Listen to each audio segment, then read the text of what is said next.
Seja bem-vindo ao nosso canal. Aqui você encontra histórias militares como nunca ouviu antes. Deixe seu like, se inscreva e ative o sino para não perder nenhuma missão. Esta é a história de uma mulher esquecida pelo tempo, mas lembrada pelos que sobreviveram. Prepare-se para a narrativa de coragem, sangue e silêncio que cercou a última sobrevivente do Pelotão 29.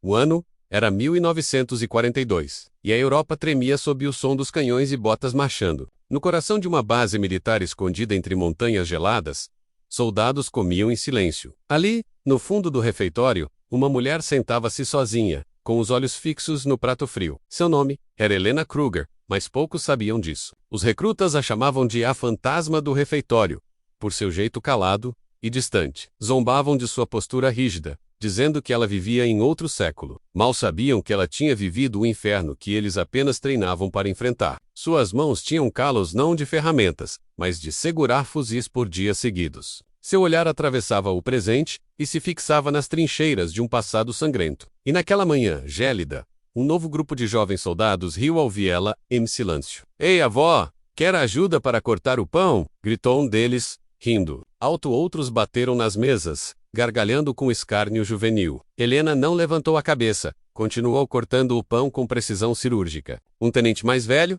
ao ouvir aquilo, apenas fechou os olhos com pesar. Ele sabia quem ela era, mas respeitava seu desejo de anonimato. A mulher que eles zombavam havia salvado 30 homens em um só dia, 20 anos antes. Ela não precisava de fama, nem de medalhas, só de silêncio. Mas o refeitório se enchia de vozes cada vez mais insolentes. Um cabo até tentou esconder o cantil dela, rindo como um menino malcriado. Helena não reagiu, mas seu punho se fechou levemente sobre a mesa. O comandante da base, Coronel Armand, chegou e percebeu o tumulto. Ele olhou para Helena, depois para os rapazes, e sentiu o sangue ferver. Sabia que eles estavam prestes a zombar da própria história viva da unidade. Sem dizer palavra, chamou o sargento Weber para organizar uma formação imediata. Era hora de contar a verdade sobre a mulher que todos ignoravam. Helena, no entanto, recusou a ideia com um aceno discreto. Ela acreditava que respeito não se exige, se conquista. Ainda assim, Armand sentia que a honra do antigo Pelotão 29 estava sendo pisoteada. A memória de seus irmãos de farda não podia ser esquecida por jovens insolentes. E foi naquela noite, sob o som da chuva, que ele decidiu agir. No salão principal, Armand pendurou uma antiga bandeira. O estandarte do Pelotão 29 era um símbolo manchado de sangue lama e glória. Os mais velhos pararam ao vê-la, e o silêncio tomou o ambiente. Até os recrutas sentiram arrepio, mesmo sem saber o motivo. Helena passou por eles, em silêncio, como fazia todos os dias. Mas aquela noite seria diferente.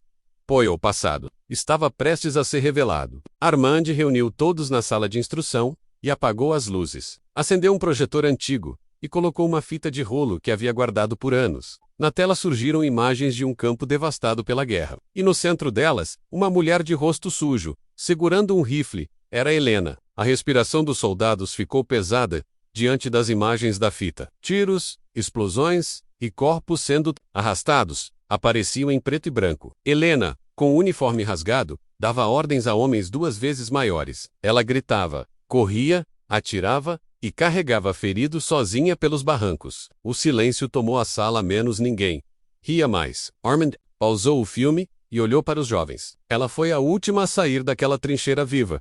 Disse em voz firme. O Pelotão 29 foi dizimado, mas ela segurou a linha por 3 dias sozinha. Um dos recrutas abaixou a cabeça, engolindo seco. E no fundo da sala, Helena apenas cruzou os braços e fitou o chão. O comandante explicou que o Pelotão 29 havia sido criado em 1925. Eram soldados de elite, treinados para resistir ao impossível. Helena foi a primeira mulher aceita, após provar seu valor em 3 batalhas. Não por cotas, mas por pura excelência. Na Batalha do Vale de Tannan, ela desarmou 5 minas embaixo de fogo cruzado. Na Colina Cinzenta, liderou uma contraofensiva. Após o comandante cair, e no desfiladeiro de Jarka, ela sobreviveu por uma semana isolada, sem suprimentos. Esses feitos estavam registrados nos arquivos secretos da base, mas nunca foram revelados, porque ela nunca quis glória. Ela queria apenas lembrar os nomes dos que ficaram para trás. A fita voltou a rodar, e mostrou um último combate no sopé da Cordilheira Negra. Os homens gritavam. A fumaça cobria o campo, e o rádio estava mudo. Helena aparecia ferida, mas ainda de pé, disparando contra uma emboscada. Seu uniforme estava rasgado, O sangue manchava a neve. Ela arrastou 2 feridos por 50 metros antes do resgate chegar. Depois disso, passou meses em um hospital de campanha, entre a vida e a morte. Foi condecorada com 3 medalhas de honra, mas nunca foi à cerimônia. Disse que as verdadeiras homenagens eram as cruzes nos cemitérios. Na tela, a imagem congelou, com ela encarando a câmera. E mesmo anos depois, aquele olhar ainda calava qualquer sala. Ao fim da exibição, Armand voltou a falar, desta vez com a voz embargada. Vocês riram da única sobrevivente de um pelotão lendário. Ela não é uma cozinheira velha. É uma veterana de guerra. Vocês estão vivos em parte porque ela fez o que ninguém teve coragem de fazer. Os recrutas se entreolhavam, envergonhados, e alguns até com lágrimas. Helena continuava em silêncio, como sempre. Ela não precisava de discursos. Sua história falava por si. Mas naquela noite, algo mudou nos olhares ao redor dela. Não havia mais zombarias no ar. Apenas respeito silencioso. E um novo reconhecimento nasceu entre os que a haviam humilhado. No dia seguinte, o refeitório estava diferente. Helena entrou, e pela primeira vez em anos, alguém puxou uma cadeira ao lado dela. Não foi um gesto grandioso. Apenas um soldado em silêncio. Logo, outros se aproximaram, discretamente, sem palavras, mas com atos. Começaram a reconhecer o que ela era. Alguém colocou uma flor do campo em sua bandeja, como símbolo de reverência. O cozinheiro mais novo, que antes havia rido dela, trouxe café quente à sua mesa. Oh, Tenant Mays. Jovem pediu desculpas sem dizer uma palavra menos com um aceno firme. Helena olhou para eles e acenou de volta. Era o início de uma nova era, naquela base militar. Na parede do refeitório, uma nova placa foi pendurada. Pelotão 29 menos honra eterna. Debaixo dela, uma foto restaurada mostrava o grupo em formação, com Helena no centro. Agora, todos sabiam quem ela era. Não uma velha esquecida, mas a última sentinela de um tempo de guerra. A mulher que zombaram era, na verdade, o pilar que sustentava a honra da base. E a história do Pelotão 29 começou a ser contada novamente nos corredores. Os novatos agora estudavam com orgulho. Os veteranos a saudavam com um respeito renovado. E o nome de Helena Kruger passou a ser sussurrado com reverência. Mas o que ninguém sabia é que o passado dela ainda escondia segredos sombrios. Você está curtindo essa história? Então já deixa o like, compartilha com um amigo e se inscreve no canal. A segunda parte vem aí com mais revelações e combates intensos. Nosso canal é sua trincheira de histórias militares épicas. No terceiro dia após a revelação, o coronel Armand recebeu uma carta antiga. Era uma correspondência oficial selada, em 1943, mas que só agora havia chegado. O envelope estava marcado com o símbolo do antigo Comando Central do Leste. Ele o abriu com cuidado e viu o nome de Helena Kruger entre os destinatários. Era um pedido de missão confidencial, classificado como extrema periculosidade. Armand chamou Helena até sua sala. E ela reconheceu o documento com um suspiro. Essa foi a última ordem dada ao pelotão 29 antes do fim. Ela disse, em voz baixa, foi por causa dela que perdemos quase todos. Ele pediu que ela contasse. E Helena assentiu, sentando-se diante da lareira. Era chegada a hora de abrir feridas que ela havia enterrado por mais de 20 anos. Tudo começou quando o alto comando ordenou a invasão da fortaleza gelada de Orcheimin. O local era uma base inimiga construída entre as montanhas, quase impenetrável. O pelotão 29 foi enviado com suprimentos para apenas 4 dias. Helena descreveu a marcha como uma travessia do inferno. Branco, as temperaturas caíam abaixo de 20 graus negativos. A neve escondia minas e o inimigo se movia como fantasmas entre as árvores. Dos 32 soldados do pelotão, 4 morreram na primeira noite. O silêncio era quebrado apenas pelo som de estalos, gritos e explosões repentinas. Ela contou que em uma madrugada perdeu seu melhor amigo, Joseph, atingido por uma armadilha de granadas, e mesmo assim, tiveram que seguir em frente sem tempo para enterrá-lo. A fortaleza de Orcheimin era protegida por uma linha de trincheiras armadas com metralhadoras pesadas.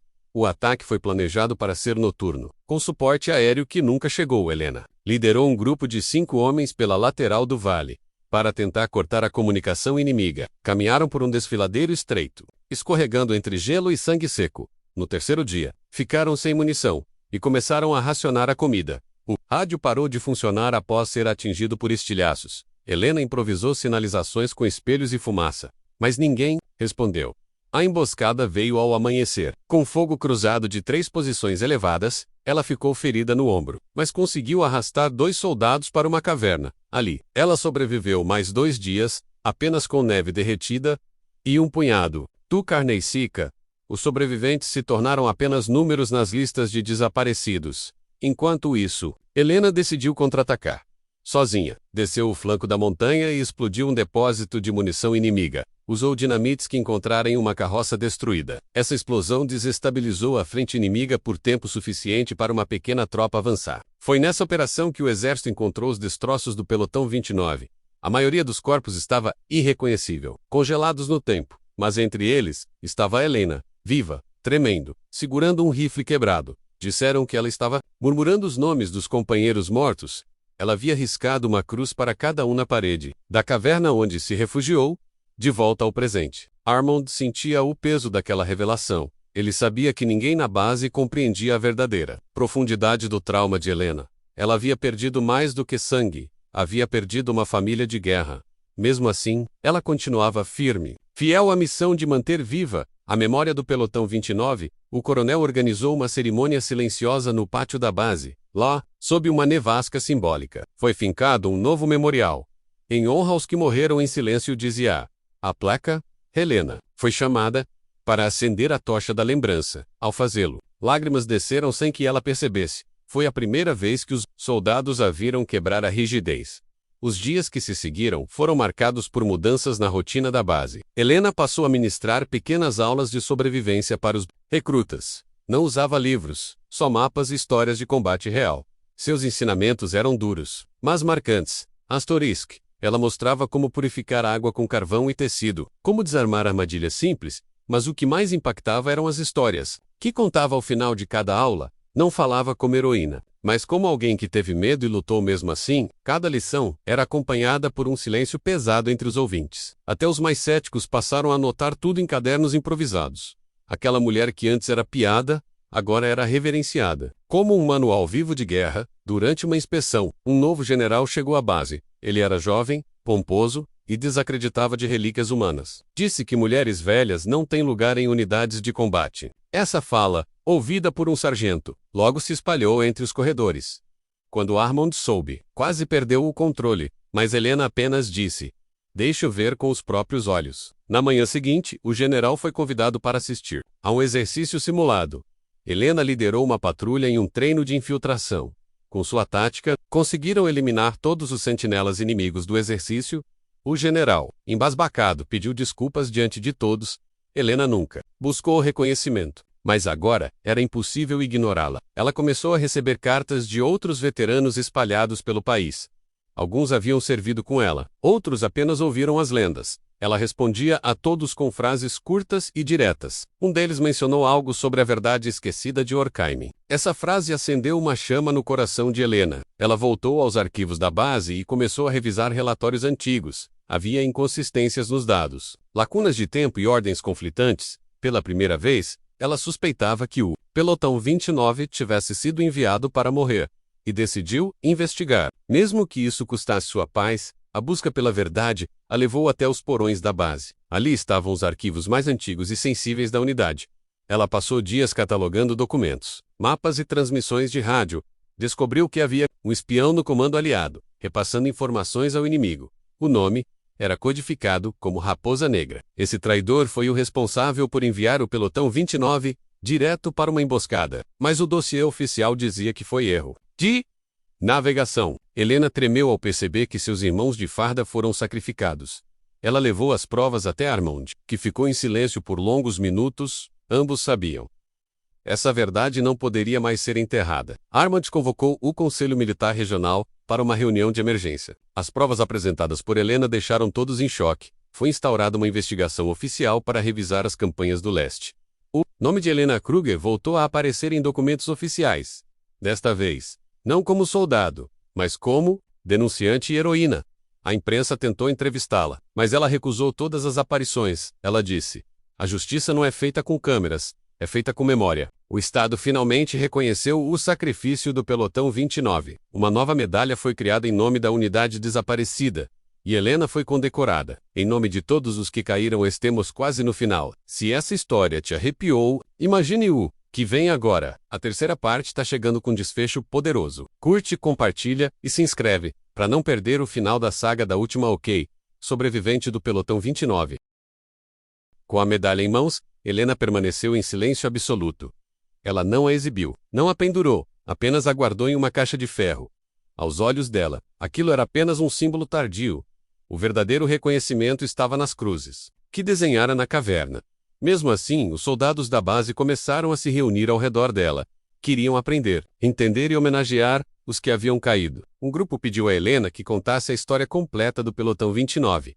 Ela reuniu todos no pátio, em torno de uma fogueira como nos velhos tempos. Ali, ela falou de cada nome, cada rosto, cada sacrifício. Foi uma noite de silêncio, honra e lágrimas contidas. Na manhã seguinte, Armand comunicou a Helena que ela tinha direito à aposentadoria honorária, poderia deixar a base e viver com pensão vitalícia em qualquer lugar do país, mas Helena recusou de imediato. Disse que sua missão ainda não havia terminado. Ela desejava transformar a memória do Pelotão 29 em formação militar, propôs a criação de uma academia tática batizada em homenagem ao grupo. Armand levou a ideia ao alto comando, que autorizou o projeto. O quartel foi reformado e parte dele transformado em centro de instrução. Helena foi nomeada diretora honorária e instrutora principal. Finalmente, os fantasmas do passado começaram a encontrar propósito no presente. A Academia Pelotão 29 começou com apenas 15 recrutas. Eles eram selecionados por resistência emocional. Além de habilidade física, Helena os treinava como fora treinada, com rigor, precisão e verdade. Cada aula incluía táticas de sobrevivência em ambientes extremos. Os recrutas acampavam em florestas, enfrentavam simulações de perda de contato, aprendiam a operar sem comando central, a improvisar recursos e manter a calma. Mas o principal, eram ensinados a nunca abandonar um companheiro. Helena os observava como uma mãe observa filhos em formação em cada rosto. Buscava resquícios dos camaradas que perdera. E em cada vitória, sentia que algo do Pelotão 29 seguia vivo. A fama da academia cresceu além da região. Soldados de outras unidades começaram a solicitar transferência. Jornais começaram a publicar reportagens sobre a veterana que treinava lendas. Helena evitava entrevistas, mas aceitava visitas de veteranos. Um deles chegou mancando, com uma cicatriz no rosto e olhos marejados. Era Marcus Feld, um dos poucos que conhecera Joseph, o amigo de Helena. Ele entregou a ela um diário velho, dizendo que pertencia ao soldado perdido. Helena o recebeu como se recebesse o coração de um irmão. Passou noites lendo aquelas páginas sujas e manchadas de guerra. Ali estavam as palavras que ela pensava estarem esquecidas para sempre. O diário revelava que Joseph suspeitava da missão desde o início. Ele notara a ausência de informações logísticas e mapas mal desenhados. Havia anotado códigos que ouviu de oficiais antes do envio do pelotão. Com base nisso, Helena revisitou os documentos que havia descoberto no porão, começou a cruzar os dados do diário com os registros militares. Logo, percebeu que o traidor Raposa Negra ainda não havia sido identificado. A investigação anterior havia sido encerrada por falta de provas concretas. Mas Joseph, mesmo sem saber, deixara pistas valiosas. Helena organizou um novo dossiê e enviou ao Comando Central. Desta vez, não haveria silêncio ou esquecimento. A resposta chegou semanas depois. O comando ordenou a reabertura do caso Raposa Negra. Investigações internas começaram a revisar toda a cadeia de comando de 1943. Descobriu-se que o traidor havia assumido uma nova identidade após a guerra. Estava vivendo como civil, sob proteção de documentos falsificados. Helena foi chamada para depor como testemunha-chave. Mesmo relutante, ela vestiu seu velho uniforme e partiu para a capital. Ao entrar na sala de julgamento, todos ficaram em pé em respeito. Ela entregou seu testemunho com firmeza, sem buscar vingança, apenas justiça, pelos seus caídos. O julgamento durou semanas. A cada sessão, revelações mais sombrias vinham à tona. A Raposa Negra havia sabotado diversas missões, não só do Pelotão 29. Foram confirmadas 84 mortes por sua traição. A corte declarou o réu culpado por crimes de guerra e alta traição. Foi sentenciado à prisão perpétua, sem possibilidade de apelação. Helena deixou o tribunal sem comemorações. Justiça não traz os mortos de volta. Ela disse a um repórter. Mas ao menos, os nomes dos seus irmãos agora estavam limpos. E a verdade não podia mais ser enterrada. Ao retornar para a base, Helena foi recebida com uma salva de continência. Os recrutas formaram duas fileiras e a aplaudiram ao passar. Ela caminhava com passos firmes, mas os olhos marejavam. Armand estava lá do uniforme completo, segurando um documento. Era a nomeação oficial da Academia como Unidade de Elite Nacional. Você fez história, disse ele entregando-lhe o papel. Helena respondeu. Eu apenas honrei os que foram esquecidos. No salão principal da academia, Foi inaugurado um mural com os rostos do pelotão 29, cada nome, cada idade, cada especialidade. Agora, todos seriam lembrados. Geração após geração, o tempo passou. E Helena começou a sentir o peso da idade, mas sua mente continuava tão afiada quanto na campanha do leste. Ela designou novos instrutores, formados por ela mesma, para seguir o legado. Passou a ocupar um cargo de conselheira e historiadora da unidade. Escreveu um livro, intitulado Silêncio Branco, Memórias do Pelotão 29. A obra se tornou referência em academias militares de todo o país. Helena recebeu homenagens de veteranos, recrutas e civis, mas nunca permitiu que a tratassem como lenda. Não fui heroína, fui sobrevivente, dizia. E essa verdade, crua e firme, ecoava com mais força do que qualquer medalha. No inverno de seu último ano, Helena partiu em silêncio. Como vivia?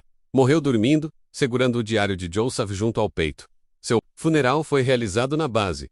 Com honras plenas de Estado, soldados marcharam com passo ritmado, bandeiras a meio mastro. Foi enterrada ao lado do memorial do Pelotão 29. Sobre sua lápide, apenas uma frase. Última em pé. Primeira, a lembrar. A academia manteve viva sua memória através do juramento de entrada. Todo novo recruta repete: eu sirvo pela honra dos esquecidos. O nome Helena Kruger entrou para a história como símbolo de resistência e lealdade. E a piada feita no refeitório virou lenda contada em silêncio, com reverência.